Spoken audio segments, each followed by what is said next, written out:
કચ્છના પૂર્વ વિભાગના આદિપુરમાં ડુપ્લિકેટ દારૂ બનાવતી ફેક્ટરી ઝડપાઈ। આદિપુરના 4A વિસ્તારમાં ભુજ સાયબર સેલે મોટી કાર્યવાહી કરી નકલી દારૂ બનાવવાના કાળા કારોબારનો પર્દાફાશ કર્યો। પ્રાથમિક માહિતી મુજબ પોલીસે સ્થળ પરથી 9000 જેટલી ખાલી બોટલો, 600થી વધુ ભરેલા ક્વાર્ટર્સ, કેમિકલ સીલ મારવાનું મશીન સહિતનો મુદ્દામાલ કબજે કર્યો। આ કાર્યવાહી દરમિયાન પોલીસે 2 આરોપીને ઝડપી લીધા હોવાનું સામે આવ્યું।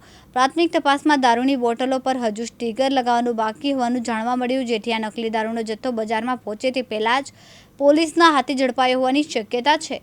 અગાઉ આ જ રીતે તૈયાર કરાયેલા ડુપ્લિકેટ દારૂ બજારમાં સપ્લાય થયો હતો કે નહીં તે દિશામાં પણ પોલીસ તપાસ દ્વારા હાથ ધરાઈ છે। સમગ્ર મામલે પોલીસે કબજે કરેલ મુદ્દામાલ અને આરોપી અંગે વધુ તપાસ શરૂ કરી છે।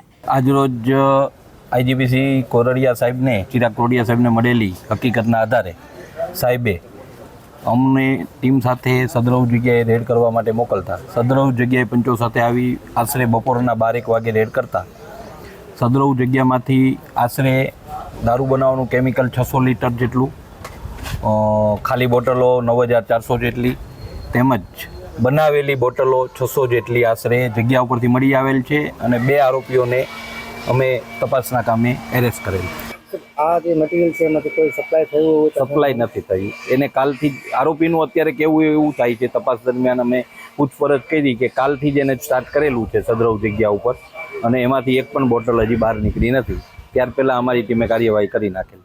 સર, ખાસ કરીને દુકાનની વાત કરીએ તો આ દુકાન કોના નામે છે અને શું હજી કાંઈ તપાસમાં આવી? એ દુકાન કોઈ એગ્રીમેન્ટ કરેલા છે, પ્રકાશના નામની છે, પ્રકાશભાઈના નામની, અને એને એગ્રીમેન્ટ બનાવેલા છે। જે એગ્રીમેન્ટ અમે તપાસના કામે ચેક કરશું। કેટલા જણા સંડોવાયેલા હશે? અત્યારે 2 આરોપી નીકળે છે, આગળ તપાસમાં જે ખુલે તે। જયશ્રી મહેતા, દિવ્યાંગ ન્યૂઝ અંજાર, કચ્છ।